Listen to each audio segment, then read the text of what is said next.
Today, I want to talk to you about my first encounter with God.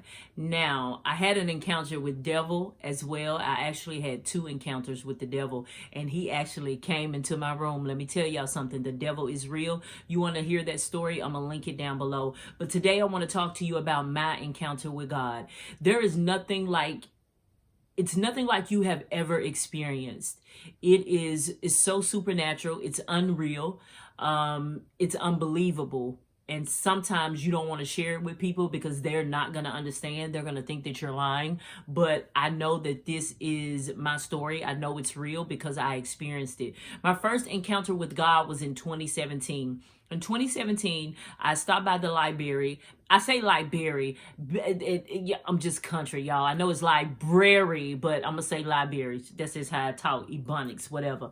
I first stopped by the library. My first encounter with God was after I had stopped by the library in 2017. I was on my way to go into the library, and this lady was on the phone, and she got off the phone, and then she said, "I got to call you back." And she just came over to me, and she just started speaking to me. She was telling me, "This is a word from the Lord," and I still have in my Bible some of the things that she told me that day. I wish I would have pulled out my phone so that I could write them down. I have had this ever since 2017. So this lady came up to me and she just started rambling stuff off, and she started talking, and I was like, when she first started talking, I said, "Oh Lord, here go one of them crazy holy Christians and they finna be talking crazy." That's the first thing I thought. I thought that in my head. And she proceeded to tell me some things, and she was talking. She said, "God is about to do this." First, she said, "You're gonna get married." First, she said I was going to get married in Atlanta, and I was like, "No, I'm already married." And then she was like, "Oh, okay."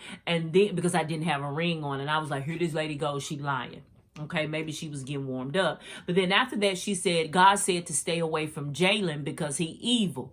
Girl, let me tell you something. Jalen is my nephew, and I really didn't like the little boy because I knew he had a spirit on him, and I was like, something ain't right with that little boy. So once she said stay away from Jalen because he evil, I already knew, okay, this lady is speaking something real to me. She got my attention. So then she proceeded to tell me a lot of things. She told me to stay away from a couple of people. They're going to be messy. She told me that I was going to do business in Atlanta. She told me don't go to Chicago because there's going to be evil there. She told me I'm going to be in a house with the balcony and a chandelier. I'm just sharing my story. I'm not going to share all of the details because some of them I think they are meant for me to keep to myself. She told me that God is going to give me a prophetic seed. She told me I'm going to meet a girl named Lisa, and Lisa's going to have problems in her marriage, and she's going to need me. She told me that I'm going to be at some FedEx people house, and something good is going to come from that. She told me that somebody's going to die, and God is going to give me the strength to minister to those people at the funeral that recently happened this year. My husband lost my husband's coworker lost his son, and he was 19 years old, and he died because of pills. So I ended up ministering at that funeral. What else she told me? She told me my son was going to end up getting an attitude, and I was going to have to snatch him up.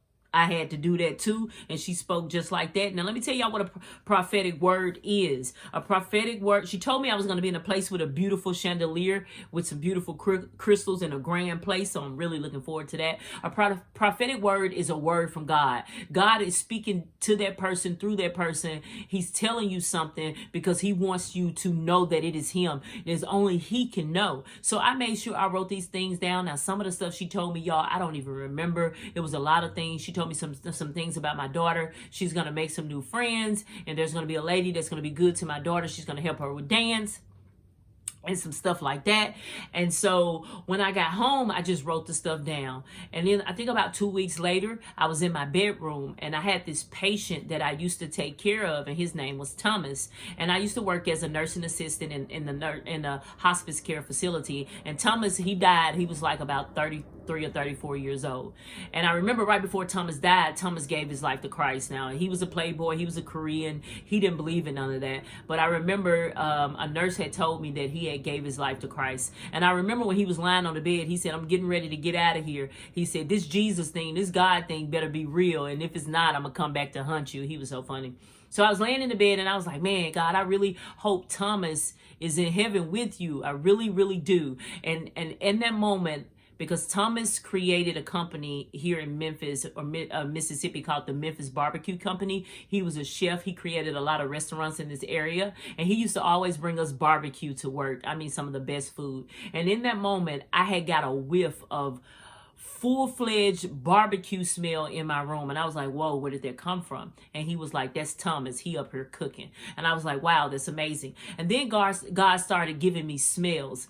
Like one day I had the smell of oil in my room, and then like 3 days later I was like, oh, let's just go stop by the RV place, because I want to get an RV in the future, and let's just go look around. So as soon as I walked into the RV place, all I smelled was oil.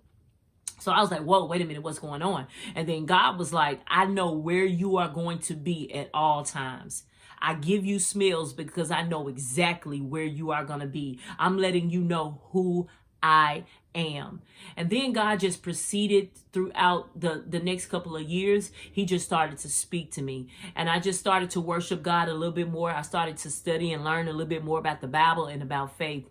And I never forget the day when I jokingly asked God to become the richest woman in the world. I was watching something on YouTube, and I was doing like some business research, and it was this video about all the richest women in the world. And I was like, man, I want to be the richest woman in the world. Jokingly said that. So about 3 days later, I was sitting in my room, and I heard something say write. And I just started to write, and God just wrote this long passage to me about this African-American woman. He's sending her to be the richest woman of the seas. And I'm actually going to post that message for y'all. And at the end of that message, he said, the woman is you.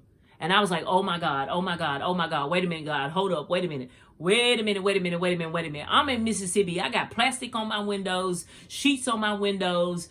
Wait a minute. I ain't even got a couch in the living room, okay? Hold up. I ain't even got a bed. I got my mattresses and box springs on the floor. You mean to tell me you're going to choose this girl from Greenwood, Mississippi to be the richest woman in the world? God said, yes, you asked me for it, and I trust you. I said, wow. So all I'm doing right now is standing and holding on to that word by faith.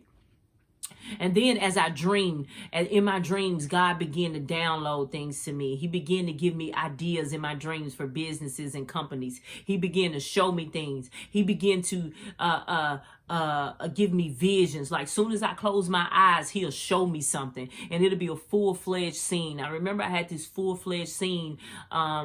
It was about a celebrity. I don't know if I should share that or not, but I'm going to say it just so y'all know. So one day I just closed my eyes, and I had this vision, and it was of a rapper named Yo Gotti. He was in church, and he was going to church, but it was like a whole lot of people around him, and he was with this light-skinned girl. She had her hair in like a ponytail or a bob, I can't remember. And it was like they were putting him out to church. It's like they were asking him to leave the church. And I was like, wow, why would somebody do that? That's not nice. That's mean. That was one of the first visions that I actually experienced. We're going to talk about visions a little later. I'm going to tell y'all how you can see a vision. And then one day I had my eyes open, and I saw a tombstone in my room, a big tombstone with the word beloved on it. And I was like, I don't even know what that means, but that was God letting me know that I am his beloved, that he loves me so much. And then one day I had a vision where there was this scroll on my wall, and it was scrolling so many things, and I couldn't see them, and I don't understand what it was. And one day in my room, I heard this audible voice of this pastor named Jesse Duplantis, and my husband was watching a TV show. But I heard Jesse loud in the room talking. I had no idea what was going on. I wait a minute. And I went in the bathroom, and I was like, wait a minute, let me come back out. And I was like, my husband ain't watching Jesse Duplantis, but I just heard him talking in the room. But I know it was all God. God was just training me in the spirit. It's all spiritual, y'all. And I never forget the time that my family betrayed me. God tried to show me in a dream, but I didn't get it. I had a dream where my son was taken away, and he was driving away in this car, and my family, I was on the phone with my mama, and she was talking, and she was like, I told your daddy about doing that stuff. I told him not to do that. And I just ended up punching the wall. I was so mad, I punched the wall. Okay, I was like, I don't know what that dream means, but it's kind of weird. It has something to do with my family. About 30 days later, I had a dream. And I had this dream where I went to jail.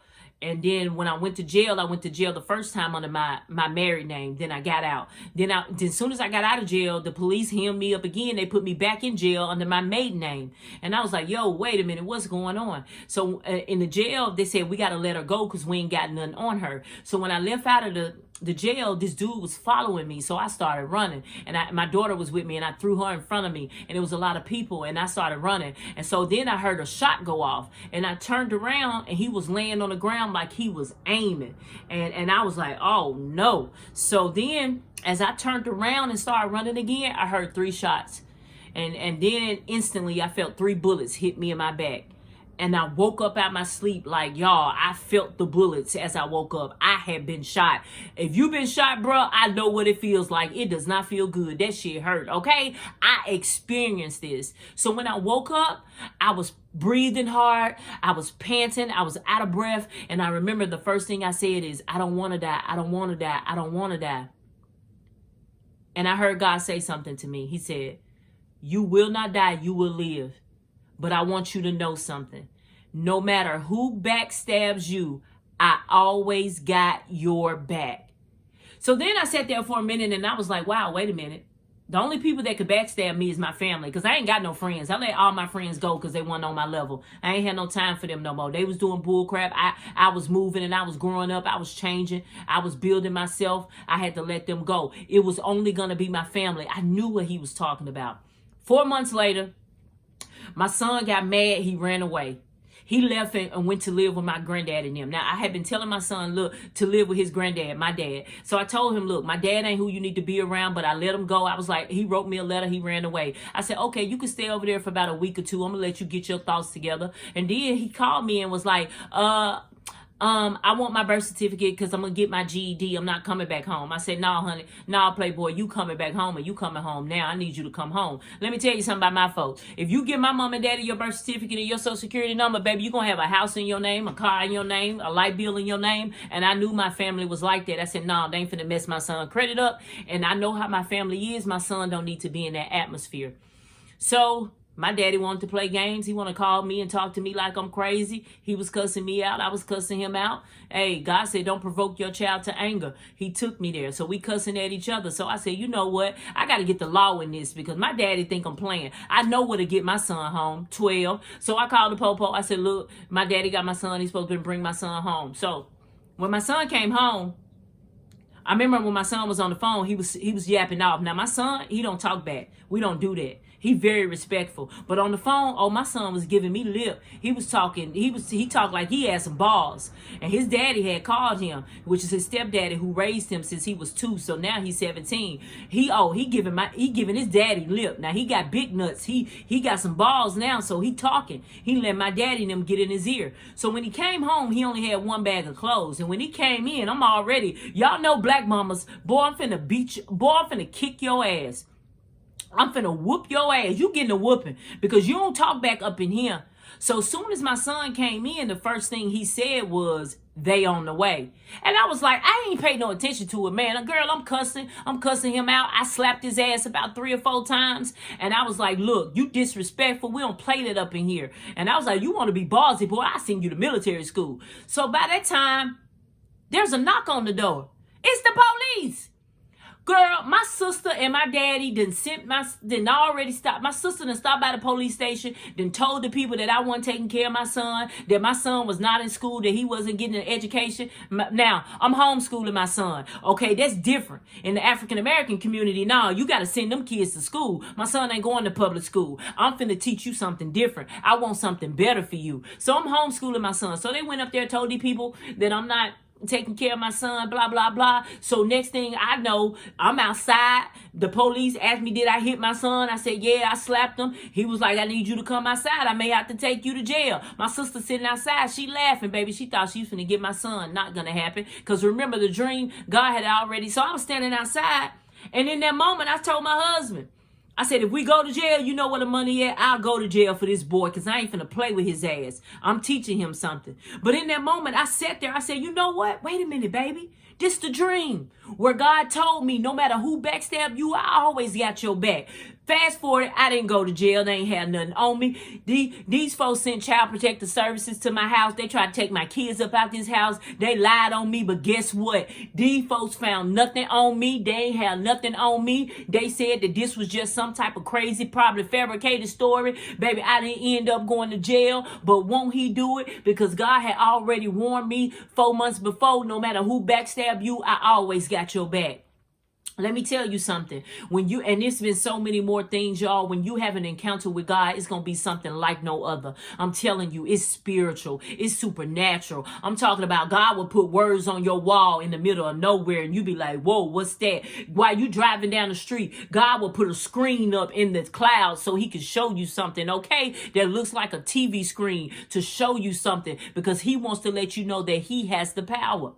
You ain't had nothing till you had an experience and an encounter with God. It's all about those God moments. God is your friend. He your homeboy. He loves you. He knows everything about you. He your daddy. He your real daddy. He your creator daddy. And he loves you.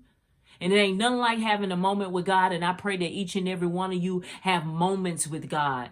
Have an encounter with God. Have a God encounter. Because let me tell you something. When God knows your heart, he got your back. It don't matter what the enemy, and sometimes the enemy gonna be your family. They can plot, they can twist, they can try to put curses on you, voodoo contracts on you, but you cannot curse what God has called blessed. This is my story and my encounter with God. Let me tell you something. God wants to show you something. He wants you to know who he is. He wants to show you his power. He wants to give you an experience with him.